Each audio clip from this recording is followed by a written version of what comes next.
Exercise 9.1 का चौथा सवाल। 3 सवाल हमने पिछली वीडियो में कर लिए थे, बहुत ही आसान तरीके से करेंगे। भूमि के एक बिंदु से, भूमि का एक बिंदु है, इस तरह से ये भूमि है। अब इसका एक बिंदु हम ये मान लेते हैं, ये वाला बिंदु है। तो भूमि के एक बिंदु से जो मीनार के पाद बिंदु से, मीनार के पाद बिंदु से, यानी यहाँ पर मीनार है और पाद बिंदु मतलब होता है इसका नीचे का हिस्सा। ये क्या हो गई? ये हो गई मीनार।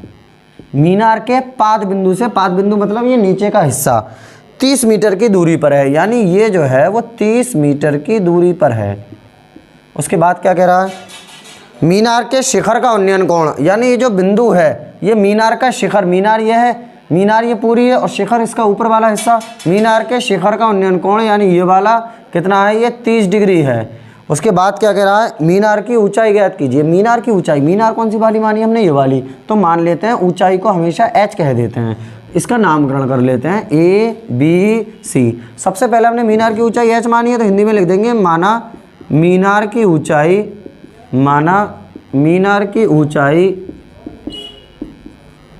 h मीटर है, माना मीनार की ऊंचाई h मीटर है। अब उसके बाद हमें ज्ञात क्या करना है? h, यानी ये हो गया लंब और हमें दे के रखा है आधार। लंब और आधार के पदों में tan का सूत्र होता है, यानी समकोण त्रिभुज, समकोण त्रिभुज कौन से वाले में? ABC में, ABC में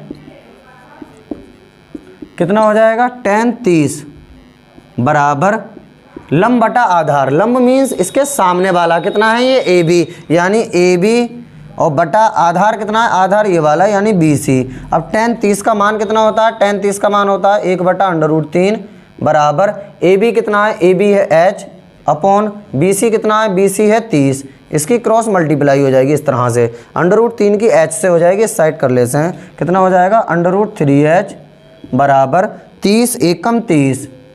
अब ये √3 आ जाएगा नीचे, यानी h बराबर हो जाएगा 30/√3। √3 कहाँ गया? नीचे। अब जैसे ही √3 नीचे आ जाए, √ वाला नीचे आ जाए, फ़ौरन परमीकरण करते हैं। परमीकरण का मतलब होता है ये वाली चीज़ ऊपर और नीचे लिख देते हैं, बस गुणा का निशान लगा के। फिर इसकी सामने गुणा हो जाएगी, यानी h बराबर 30/√3 बटा √3 की गुणा 3 हो जाएगी, 3 से काट देंगे, 3 × 30, यानी h बराबर हो जाएगा 10/√3 मीटर। यानी इस तरह से लिख दिया जाएगा, अतः नई लाइन में लिख दिया जाएगा, अतः मीनार की ऊंचाई 10/√3 मीटर होगी। अतः मीनार की ऊंचाई 10/√3 मीटर होगी। अगले सवाल की ओर चलते हैं। अब 5वां सवाल, भूमि से 60 मीटर की ऊंचाई पर एक पतंग उड़ रही है।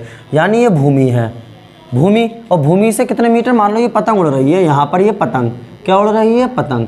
भूमि से कितने मीटर ऊंचाई पर है? ये भूमि से 60 मीटर ऊंचाई पर है। यानी ये चीज़ हमें कितनी दे रखी है? 60 मीटर दे रखी है, क्योंकि भूमि से, भूमि ये मान ली कितने मीटर ऊंचाई पर है पतंग? 60 मीटर, यानी 60 मीटर। आगे क्या कह रहा है? पतंग में लगी डोरी को अस्थायी रूप से भूमि के एक बिंदु से बांध दिया गया है। यानी मान लो यहाँ से जो है पतंग में लगी डोरी को बांध दिया गया है। भूमि के साथ डोरी का झुकाव ये मान लेते हैं यहाँ से बांध दिया गया है, इस जगह से, इसे मिटा देते हैं, इस जगह से जो है वो बांध दिया गया है। अब भूमि का और उसके बाद क्या कह रहा है? भूमि के साथ डोरी का झुकाव, डोरी इस तरह से बांध दी गई है पतंग से, इस तरह से। अब ये भूमि के साथ, भूमि ये है और डोरी ये आ रही है, कितने डिग्री पर? 60 डिग्री पर बांध दिया जाता है। ये क्या हो गई? जो पतंग उड़ रही है उसकी डोरी, क्योंकि जब पतंग उड़ेगी तो इस तरह से उड़ेगी, तो ये क्या हो गई? पतंग की डोरी जो है। उसके बाद क्या कह रहा है? डोरी में कोई ढील नहीं है। डोरी की लंबाई ज्ञात कीजिए। डोरी की जो लंबाई है, यानी ये हमें ज्ञात करना है। मान लेंगे ये L है या H, कुछ भी मान सकते हैं। माना डोरी की लंबाई, ऐसे हिंदी में लिख दिया जाता है, माना डोरी की लंबाई, माना डोरी की लंबाई कितनी है? L मीटर है, L मीटर है। अब सूत्र जो है ये देखा जाएगा, ये लंब है, ये कर्ण है। लंब और कर्ण के पदों में किसका सूत्र होता है? लंब और कर्ण के पदों में होता है साइन का सूत्र। यानी समकोण त्रिभुज, समकोण त्रिभुज कौन से में? इसका नामकरण भी कर लेते हैं हाथ के हाथ, ABC, ABC में, ABC में काय का सूत्र होगा? ये लंब, ये कर्ण। लंब और कर्ण होता है साइन, यानी साइन 60 बराबर लंब बटा कर्ण। लंब कितना है? AB और बटा कर्ण कितना? कर्ण ये AC।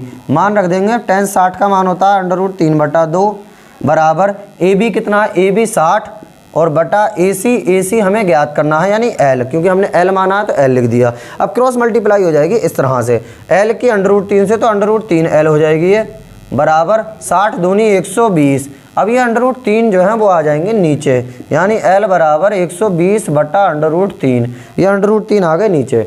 कभी भी अंडर रूट वाली चीज़ नीचे आ जाए तो इसका परिमेकरण कर दिया जाता है, यानी √3 से ऊपर नीचे गुणा, इसकी सामने गुणा कर देंगे। L बराबर 120 √3 बटा √3 की गुणा 3, अंडर रूट की गुणा करते हैं, अंडर रूट हट जाता है, 3 से काट देंगे, 3 चौक 12, ये 0 ऐसी। L बराबर कितना आ गया 40 √3 मीटर, 40 √3 मीटर। आखिर में हिंदी क्या लिख दी जाएगी, अतः पतंग की डोरी की, ये डोरी जो है अतः डोरी की लंबाई 40 √3 मीटर होगी। अगले सवाल की ओर चलते हैं। अब छठा सवाल, अब यहाँ से 6 नंबर के सवाल स्टार्ट हो गए, जिसमें 2 एंगल आते हैं। बहुत ध्यान से इस सवाल को देखना।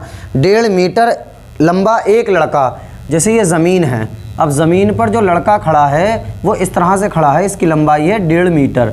ये वाली जो लंबाई है ये है 1.5 मीटर, 1.5 मीटर लंबा एक लड़का 30 मीटर ऊंचे एक भवन से कुछ दूरी पर खड़ा है। मान लेते हैं यहाँ पर जो है भवन है, इस जगह पर ये क्या चीज़ है, भवन 30 मीटर ऊंचे। ये भवन की ऊंचाई कितनी दे रखी है 30 मीटर ऊंचे भवन से कुछ दूरी पर खड़ा है। मान लो यहाँ पर खड़ा है। उसके बाद क्या कह रहा है, जब वह ऊंचे भवन की ओर जाता है, अब ये ऊंचे भवन की ओर चल रहा है, इधर को चल रहा है, जब वह ऊंचे भवन की ओर जाता है तब उसकी आँख से, अब आँख जो होगी ये 1.5 मीटर लंबा है, अब आँख जो होती है लगभग ऊपरी हिस्से पे होती है, लगभग ऊपरी हिस्से पे, यानी यहाँ से इस जगह पे उसकी आँख से शिखर के, भवन के शिखर का उन्नयन कोण, यानी भवन का शिखर ये है, इसकी आँख से यानी यहाँ से, तो इसे नहीं सीधा इस तरह से मिला देंगे, ऐसे करके, इस तरह से ऐसे करके इसे मिला देंगे। तो भवन के शिखर से आँख का, यहाँ भवन का शिखर ये है, आँख ये है, ये इस तरह से देख रहा है, कितने डिग्री का कोण है 30 डिग्री। अब ये भवन की ओर थोड़ी दूर चलने के बाद थोड़ी दूर यहाँ पर आ गया, मान लो यहाँ पर इस जगह पर आ गया, ये इस जगह पर लड़का जो है 1.5 मीटर लंबा लड़का है, यहाँ पर आ गया ये लड़का इस जगह पर। मान लिया ये जो दूरी चला वो x दूरी चलकर इस साइड में आ गया, भवन की ओर x मीटर दूरी चल के यहाँ पर आ गया, यहाँ पर। फिर उसके बाद जो कोण हो गया इसका वो कितने डिग्री का हो गया, 60 डिग्री का कोण इसका हो गया। आगे क्या कह रहा है, बताइए कि वह भवन की ओर कितनी दूरी चलकर आया है। भवन की ओर कितनी दूरी, यानी यहाँ पर था पहले, फिर यहाँ पर चलकर आ गया, यानी ये वाली दूरी हमें ज्ञात करना है, भवन की ओर कितनी दूरी चलकर आया है। अब इसका नामकरण कर लेते हैं, ऐसे भी कहते हैं, ये सोच लेते हैं y चलकर आया, मान लेते हैं ऐसे, नामकरण A B C और ये D, A B C और D। अब यहाँ से ज़्यादातर स्टूडेंट्स इस सवाल में गलती क्या करते हैं, 30 मीटर यहाँ तक नाप लेते हैं, लेकिन इसका जो लंब होगा नहीं, क्योंकि वो 1.5 मीटर लंबा तो लड़का और आँख से उन्नयन कोण बन रहा है, तो यहाँ तक की दूरी निकालना पड़ती है, यहाँ तक की। अब यहाँ तक की जो दूरी निकाली जाएगी पूरी है 30, यहाँ तक टोटल 30 है। अब लड़का कितने लंबा है 1.5 मीटर, तो इस पूरी में से ये वाली घट जाएगी, कितनी बचेगी 30 में से 1.5 घटा देंगे, जब 1.5 घटा देंगे तो कितने बचेंगे 28.5 मीटर बचेगी, 28.5 मीटर। अब इसकी पहले हिंदी लिख लेते हैं। माना लड़का भवन की ओर, माना लड़का किसकी ओर, भवन की ओर, भवन की ओर x मीटर दूरी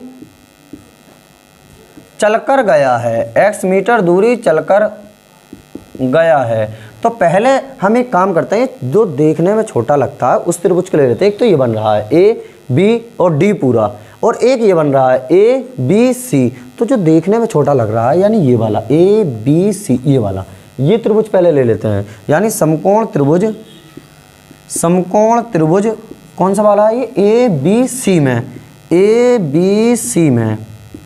अब ये क्या चीज़ हो जाएगी, ये हो जाएगा लंब, और ये क्या हो जाएगा, ये हो जाएगा आधार। तो tan 60, tan का सूत्र होता है tan 60 बराबर लंब बटा आधार। अब लंब क्या होगा इसमें, लंब होगा AB, लेकिन एक बात ध्यान रखना, ये AB यहाँ पर नहीं है, इस जगह पर है। AB अपॉन आधार कितना होगा, आधार हो जाएगा BC।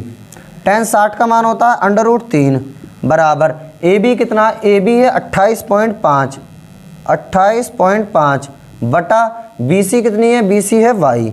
अब इसके नीचे एक मानकर क्रॉस मल्टीप्लाई कर ली जाएगी, कितना हो जाएगा √3y बराबर 28.5। √3 नीचे आ जाएगा, यानी y बराबर हो जाएगा 28.5 बटा √3। √3 इस साइड कर लेते हैं।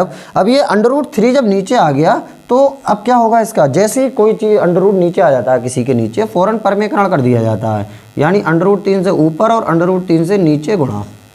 अब इसके सामने इधर को गुणा हो जाएगी, यानी कितना हो जाएगा, y बराबर 28.5 √3 बटा √3 की गुणा 3 हो जाएगी। अब 3 से इसे काट देते हैं, 3 9 27, 3 9 27, 1 बचेगा, इधर जाएगा 15 हो जाएंगे, पॉइंट ऐसे 3 पंजे 15, यानी y बराबर हो जाएगा, 3 से काट दिया, 3 9 27, 1 बचा, 15 हो गए, 3 पंजे 15, y बराबर 9.5 √3 मीटर। ये आ गया काय का मान, y का, यानी इतना मान। लेकिन हमें ज्ञात क्या करना है, हमें ये x ज्ञात करना है। अब जो दूसरा त्रिभुज बचा ये 30 डिग्री वाला, इसे ले लेते हैं। ये कौन सा होगा, ABC, यानी समकोण त्रिभुज कौन से में, ABC में कितना हो जाएगा, tan 30 डिग्री बराबर लंब बटा आधार, लंब सामने वाला यानी AB और बटा आधार पूरा फुल BD, यहाँ तक BD, समकोण त्रिभुज ABD में, यहाँ पर समकोण त्रिभुज ABD में पूरा tan 30 यहाँ तक लिया जा रहा है ना, इसलिए तो tan 30 का मान होता है 1 बटा √3 बराबर AB कितना है, AB है 28.5 बटा BD कितना है, BD यहाँ तक हमने y ये माना, x ये माना है, तो दोनों को ऐड कर दिया जाएगा, यानी x + y कितना है, ये x + y। इस साइड कर लेते हैं। अब मान रख देते हैं 1 बटा √3, या पहले क्रॉस मल्टीप्लाई कर लेते हैं इस तरह से, x + y की जब 1 से होगी तो x + y बराबर 28.5 की √3 से होगी तो 28.5 √3, 28.5 √3। अब यहाँ पर y की जगह पर ये y का मान यहाँ रख देते हैं, कितना हो जाएगा, x + y की जगह पर 9.5 √3 बराबर 28.5 √3। अब ये मान उधर लेके जाएंगे क्योंकि हमें x का मान ज्ञात करना है, तो 28.5 √3 इधर को आके ये माइनस का 9.5 √3। अब ये कट जाएगा, मतलब घटा लिया जाएगा, कितना, 28 में से 9 घटा देंगे, क्योंकि आधे में से आधा जाएगा तो ख़त्म हो गया, 28 में से 9 घटा देंगे डायरेक्ट, कितना बचेगा, जब 28 में से 9 जाएगा तो 19 बचेगा, 19 √3 मीटर। यानी क्या लिख दिया जाएगा, अतः लड़का भवन की ओर 19 √3 मीटर दूरी चलकर गया है। आज के लिए 3 ही सवाल रहने देते हैं, बाकी बातें जो रह गए हैं सवाल वो नेक्स्ट वीडियो में करेंगे।